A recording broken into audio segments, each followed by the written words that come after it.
Welcome back. This is Brain Dump Part 3. This is Just Journey, and welcome to the Just Journey podcast, which you are probably listening to on either YouTube, Amazon, Apple, or Spotify.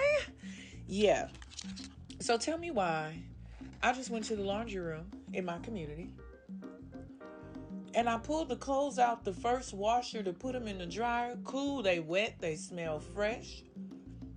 I goes to the second washer.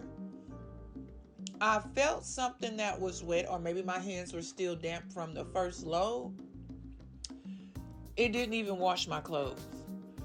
So, good thing there was an empty washer that I just took my clothes out of to rewash them. But that's so time consuming. You know how you just want to be done with laundry? Is there anybody else out there that, you're okay with doing laundry, but you don't like to backtrack in doing your laundry? Like when you go to dry the clothes, you want them to all be dry. Let me tell you what I was saying at first. I was like, oh, this washer really wrung these clothes out and got all the water out. Baby, they was bone dry. I say, why even dry them at this point? Could probably put them on the line. But see, that was back in the day when I used to live in the country at my grandma's house, where you could put the clothes on the clothesline. But nowadays they got so much shit in the air. It ain't like country air. City air stink. Your clothes didn't end up smelling like piss and pollution. Okay, you can't hang up clothes outside in the city no more. What? And I've seen people do it, and I'm just like, I don't know how you're so comfortable with your clothes on that line like that, Stuff happening. Piss, pollution, and gunpowder, baby. That's all that's going on in these cities nowadays. But, it is what it is. Yesterday, I took my dog to the park. I did not know that my dog liked to play on a playground. There was a big playground with a whole lot of, like wood chips. And then there was and it's like metal and stuff like that. And I could just see her breaking her leg or something.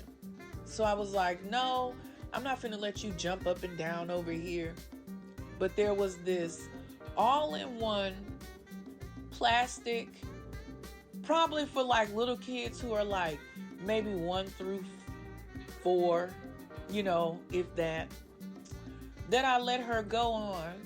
It's just one way up and a slide on the other side and some little sections and little holes to look out of. Baby, that dog kept going around that and literally sliding down the slide. I didn't know she liked that. So here I am, being a pet parent, feeling like my dog should be able to be on the playground because I know that she likes to slide down the slide. But I know a lot of parents wouldn't feel that. You know what I'm saying? Like, there should be loops and like other little stuff for dogs, but like, what about the dogs that ain't into all of that? I don't have no show dog like that, no agility dog. I got a dog that likes to play, just like his. And if she had a little buddy, she'd probably be down the slide, wait for him at the bottom. You understand me? Smart dog, smart dog. Also, I have been detoxing myself. Like yesterday, I felt like I ate so much. I got up and I ate. In the afternoon, I ate. Then I had a salad. Then I ate after I had the salad. And then late last night, I ate. I don't normally eat like that, but I sure took my mom to that doctor's appointment today, baby, and I stepped on that scale and I had gained too many pounds to even express. Like, what? But because I'm wearing my waist beads, I did notice that they had, kind of been leaving a little bit of an indentation. They're not as comfortable. And so that was a telltale sign then. But I just needed to know how many pounds. And it was 8. So, baby, I got to get these 8 pounds off of me because it's not that I ain't cute. It's that I don't want 8 pounds to turn into another 18 and I'm just letting it go. You got to look at that extra weight that you didn't have before, like the problem it is. Which leads me into my next thought. How in the hell do them people on my 600-pound life not feel that happening to them? You know what I'm saying? Just imagine if I had on a metal waist bead band and it wasn't this elastic string. I would end up looking ridiculous because it would contort and twist up my body. And for them, oh, I'm sure they would be dead and gone, honey. They would be out of here. You hear me? Because ain't no way.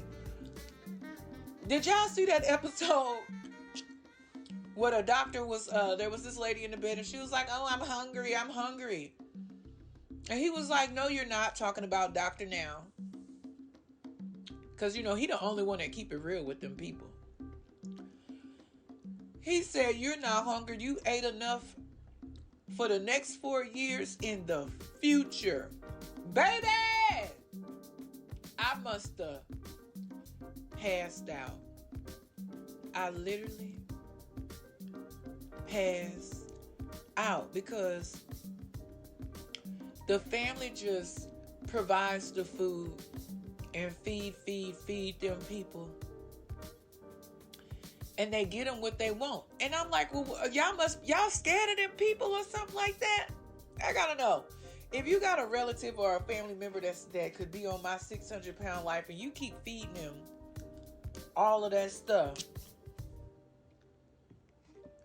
if you were to stop, what is it about that's making you feel so bad? It's not like they're going to get up and chase you. What they going to do? Say, don't come over here no more? That would be helping them. And if you do, you can bring what you want to bring. And then the other thing is, where do they get all of this money to buy all of this takeout? It's hard for a working person to go out to eat without no side hustle all the time. And they be on disability. I know SSI is at a set rate per month. And if they get food stamps, you only get a set rate per month. Either they're not claiming their spouse's income, which is like crazy because they end up going on the show, and people are not doing investigations. Investigate that couple. Because how in the hell they got 7 large pizzas 7 days a week? Okay? And their bills are still paid because the rent is reduced and somebody's not counting income and resources. I hate to be the one to snitch and throw it out there like that, but where's your antennas? Let me know what you think in the comments. Baby, this is just a brain dump part 3.